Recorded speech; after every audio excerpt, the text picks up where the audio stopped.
Francisco Quispercos y a continuación voy a explicar concerniente al laboratorio número 1. Bueno, lo que se hizo fue el reconocimiento del motor diésel con control electrónico. Bueno, lo primero que se hizo fue el llenado del ATS y luego se hizo el checklist. Y bueno, acá tenemos también que lo que se hizo fue el del sistema de admisión y escape del motor, fue el reconocimiento de sus componentes y cómo funciona. Y bueno, siguiendo también tenemos algunas preguntas con respecto a ese tema. Y bueno, acá no sé para qué sirve la válvula de descarga, la wastegate. Y bueno, la válvula wastegate tiene la función de aliviar la presión excesiva que está generando la compresión de aire, lo que hace que los gases de escape ya no activen la turbina y pasen directamente al silenciador o tubo de escape, logrando así que ya no cargue más aire a la admisión y por ahí disminuye la presión. ¿Y qué pasa si la válvula wastegate se malogra? ¿Qué sucedería con el turbocompresor y el motor diésel? El turbocompresor seguiría cargando aire para la admisión a pesar de que ya se encuentre excesiva presión. El motor diésel se encontraría acelerando debido a la excesiva cantidad de aire, no hubiera una correcta combustión. Bueno, acá tenemos para qué sirve el freno denominado freno Jacobs. Bueno, este freno sirve para evitar el uso constante como en una pendiente, estar constantemente presionando el freno. Y bueno, esto te ayuda a que puedas ir en una pendiente de forma más lenta, sin tener que utilizar el freno, y eso te ayuda a evitar accidentes. Esto se utiliza bajo ciertos parámetros. Bueno, también tenemos que el sistema de lubricación del motor, acá identificamos los componentes del sistema de lubricación y también cómo funciona cada uno de ellos. Bueno, aquí tenemos también otras preguntas y nos dice que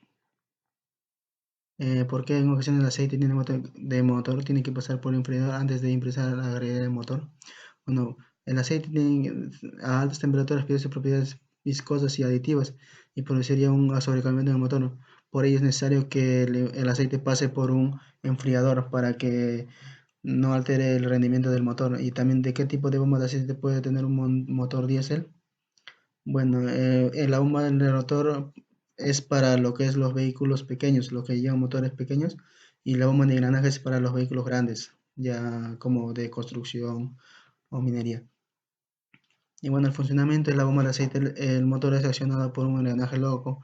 El engranaje del cilindro acciona el engranaje intermediario. La bomba de aceite del motor tiene un rotor interno y un rotor externo. El eje de rotación de los rotores está centrado uno respecto al otro. El rotor interno presenta 4 lóbulos que engranan con los 5 lóbulos del rotor externo. Cuando el lóbulo interno gira, la distancia entre los lóbulos del rotor y externo y los lóbulos del rotor interno para crear una succión. Cuando la distancia disminuye entre los lóbulos se crea la presión. También tenemos lo que es el sistema de enfriamiento del motor. Aquí también identificamos los componentes y cómo funciona cada uno de ellos. También tenemos aquí unas preguntas y nos dice que ¿por qué el enfriador es considerado como uno de los más importantes del motor diésel? Bueno, el enfriador es importante porque ayuda a que el motor no llegue a altas temperaturas, ayuda a que alivie y pueda trabajar de manera más eficiente, si no el motor se llegaría a fundir. Y nos dice también que el termostato es un sensor, sí, no, porque, y bueno, el termostato es un comando de un sistema de control simple que abre o cierra, cierra un circuito en función de la temperatura. Estos se encuentran en motores de combustión interna donde controlan el flujo de líquido refrigerante que regresa alrededor dependiendo de la temperatura del motor.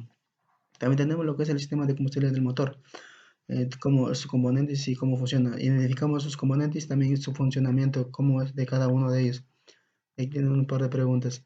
También nos dice, ¿por qué existe dentro del sistema de combustible un sistema de alta y de otra de baja presión? También, bueno, este sistema de combustible existe una alta presión porque se debe llevar a los inyectores de lo que está comandado por el SM y que envía una señal solenoide para poder activar una presión de 5500 psi. Y cuando el equipo ya no se encuentra en funcionamiento, ahí se produce la baja presión y de ahí es donde se encuentra el aceite estancado para poder facilitar el siguiente arranque. Si en caso no hubiera eso, simplemente al momento de arrancar, este encontraría vacío y no sería fácil el arranque. Bueno, en esta ocasión arrancaría como a la cuarta, a la quinta vez. También nos dice qué tipo de inyección de combustible tiene el motor asignado. Explique su funcionamiento. Bueno, el motor Caterpillar tiene una inyección MUI que es accionada mecánicamente por accionamiento mediante un solenoide que sale a una presión de 5500 psi. Todo esto compuesto por un balanceo, un eje de levas y comandadas por un solenoide dependiendo de la comunicación de los sensores. Este revisará de la computadora y luego mandará con nuevos parámetros. También aquí tenemos lo que es el sistema de arranque de un equipo CAT, es el diagrama eléctrico. Y bueno, también acá tenemos lo que es las conclusiones del laboratorio. Bueno, se concluyó para entender el funcionamiento de un motor se debe tener la función de cada uno de los elementos de lo que compone, cómo funciona, para poder identificar posteriormente una falla. Y también se concluye que para tener un buen diagnóstico de fallas debemos entender cómo se comporta el motor y cada una de sus partes. En observaciones tenemos que se realiza un checklist para observar que el indicador de aire estaba en malas condiciones, ya que por rato tendría a salirse. También se pudo observar que todos los componentes se encontraban en un buen estado. También se recomienda utilizar en todo momento los equipos de protección personal. También se recomienda repasar el laboratorio antes de ingresar a la clase. Y también el trabajo en equipo y coordinación es muy importante. Bueno, sería todo. Gracias.